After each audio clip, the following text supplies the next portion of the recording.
welcome back to my channel and Discoveries, and we are still on the parenting series. And so today I have an amazing lady. She is a speech therapist and she's going to talk to us about language delays and interventions.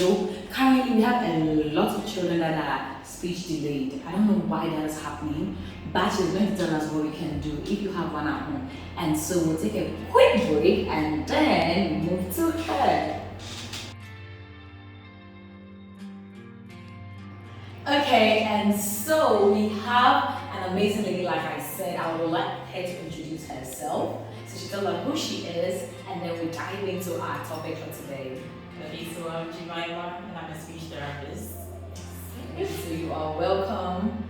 The show title, the way that we have doctors, we have engineers or something, or just SLT Jemima. Yes, SLT Jemima. Okay, so I am so glad to have you. I know you've been planning this for almost a month. Finally, I got you.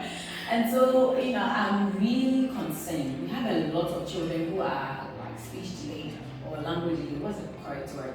Okay, so speech delay has to do with delay in actually use the words you can hear, so the expressive part of language. Okay. So the expressive part is even broad because it can be written, it can be gestures. So mainly the words, when it comes to words, that's what we refer to as speech delay. But language delay can actually do with the receptive parts. So actually understanding language, following instructions. Okay. So it's quite broad when you use language delay. Okay.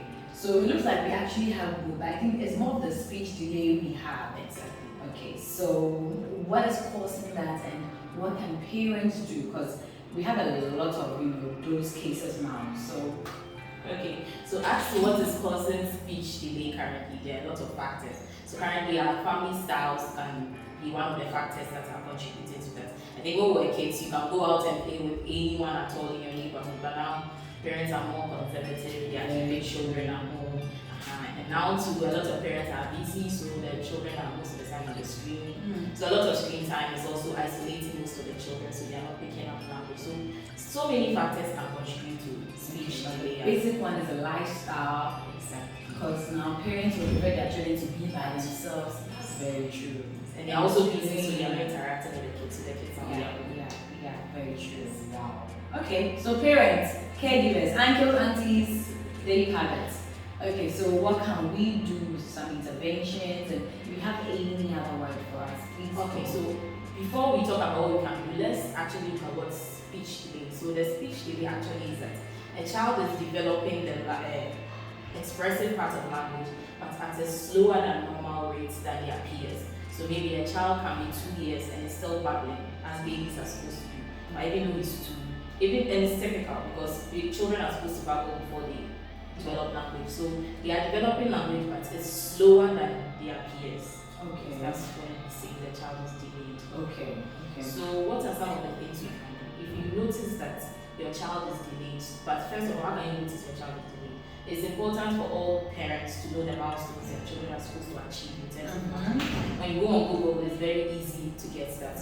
For our population currently, in Ghana, we don't have any collated data as to where a child is supposed to be, so we rely on foreign material. So you can choose one of the US, UK, they have properly structured their system so they know where a child is supposed to be. So we can use that as something to compare our children to. Okay. It's basically almost the same when we look at the things that children are supposed to achieve for one. Most of them are the same. So parents can get those milestones online on the screen, then you see if your child is actually delayed. So when you notice a delay, first of all, seek help. A lot of parents come in late because they say, my mother said I should wait and see, my doctor said we should wait to talk when boys talk late. Exactly. So there are lots of people who come in late, but if you notice there's a problem, it's better to seek help than to say I'm waiting to see. Okay, so the first thing is to seek help. And the second thing you can do is to enrich your child's language environment. Enriching it in the sense that communicate with your children. There was a lady I saw one time who said she doesn't know they are supposed to talk to children, and I actually laughed. Children are human beings. I know, right? The way I'll sit and talk to Mona, you can also sit and talk to your child. Ask your child, how was your day? Communicate with your child. Whether they respond or not. Exactly. Even if you ask how are you, know they can't respond. You can respond on their behalf. You just make your voice like a child's voice. You say, how are you? I'm fine. So something like that. Just try to give them words, a lot of words. Make their environment language rich. Another way you can make their environment language rich is by reading to children. Reading, there's research that has shown that reading actually improves language skills and literacy, early literacy skills. So reading to children is very, very important. And reading material should be something children can relate to, in the sense that it should be very illustrated, so children have a mental picture of what you're actually talking about. So it's not that they're only hearing words, but they are actually seeing. So you say Mary had a little lamb, so they see a girl and a very small lamb, so they realize, oh, little is something that's small. Makes sense. His fleece was white as snow, so they see, oh, it's actually talking about the fur on the body's white. So things like that. So children can create a mental picture, because that's when they are building their expressive language, their receptive language, before they can express. Good. So another way to of helping children to develop their speech skills is by creating language opportunities. So how do we create language opportunities? As parents, it's very easy for them to create an environment where the children are given everything at their disposal. So I know my child is thirsty, I just take water I give to the child. I know you're hungry, I give you food. I know you have to go to school, I put on your clothes. So maybe one time you can try this. Give the child an empty bowl without the food. Let's see the reaction. The child will be like, oh, where is the food? So we'll cause something, like the child will express something, it might be a tantrum, it can be something, but the child, the child understands that when I give them the bowl, there should be food in it. Good. So you can also do something like maybe after bathing the child with a sponge, leave the foam on the child's body and let's see what the child will do. They expect water. So in that instance, as you are pouring the water, you are saying water. Now the child knows that, oh, anytime I finish bathing, the thing that comes is called water. Then I take the towel, we are cleaning. You can make it in song form or anything. Just make it so fun that the child is not always like angry, like this woman, why is she stressing my life? Every day after bathing, you know what to pour water on me. So things like that. Make it very fun. Children like things that are fun, because children learn to play. Yeah. So it's very important to make it very exciting for them. Even though we have busy schedules and all that, the children are very, very important. Yes. So I think at this point we take a short break and then we come back.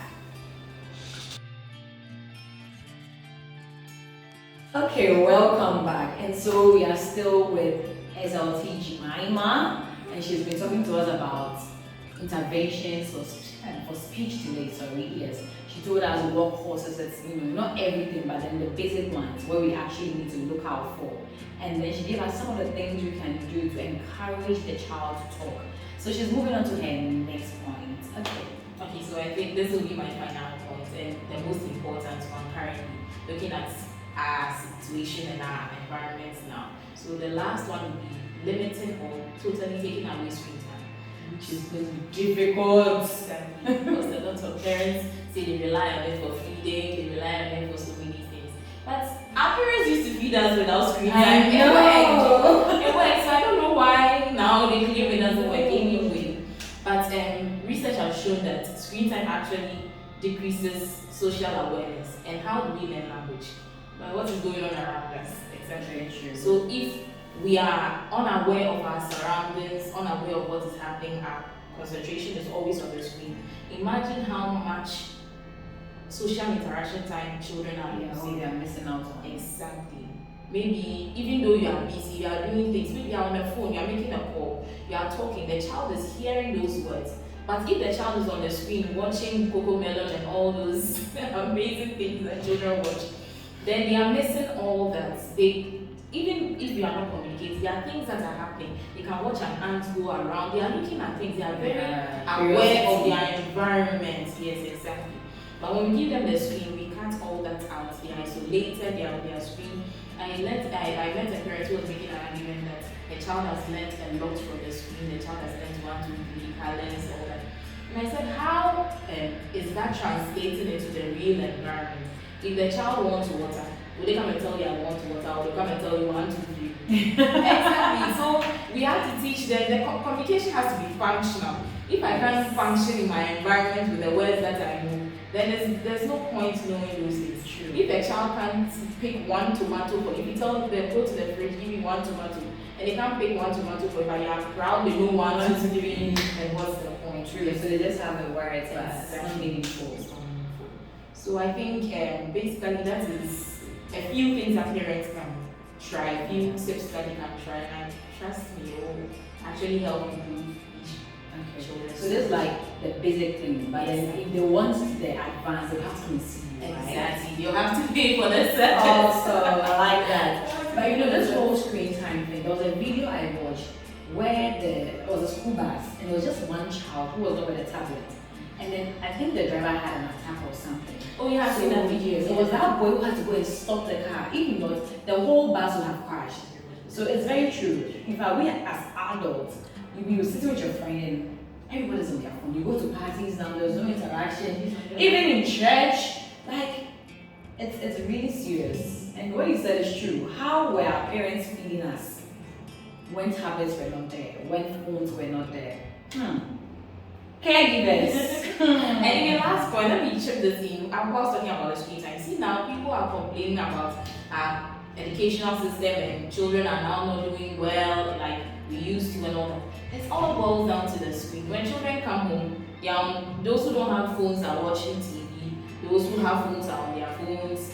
Children barely go out to interact with other children. So the thing is, I feel Socialization is very important. we have to really socialize our children. Really. The whole extended family system we used to have really worked. Because now you see a lot of them, they are using, like they have the cartoon accents. Exactly. And you're like, where did they pick it up from? Because that's what they have. And that is actually a language disorder, a speech disorder. Because if in Ghana we are all speaking with this kind of accent, and only you have an American accent, you don't fit into our society, so it's a disorder. And parents are not realizing. Parents are actually happy when their children develop those accents, but it's actually a problem. Some are not realizing it, but it's actually a problem.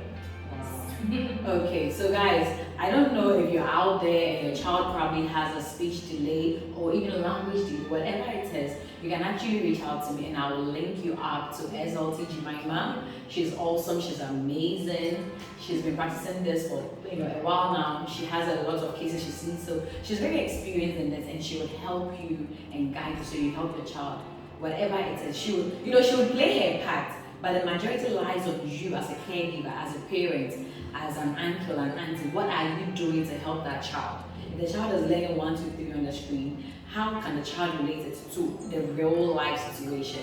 She said a lot, trust me. Yes, I'm actually in this field, but I have picked a lot from her. I have a nephew, I'm ready to say I just take a tablet today. So it's very true. I don't know the last time I even read to him. Thank you so much. Thank you so much for your time. We are very grateful. And so guys, we are still going to be on the parenting series. Yes, she mentioned milestones for speech. I'll try and get that so that I'll share with you all. So in case you probably do not have time to go and read it, I'll do the research for you. Just make sure you subscribe, you share, you like, you comment, okay? So thank you. I was going to say Madam Jemima, SLT Jemima. You're welcome. And thank you guys for watching. I'm Discoveries, Discover and Learn, and as always, my name is Hannah Musafina, but you can call me, you got it right, Miss Mo. Bye!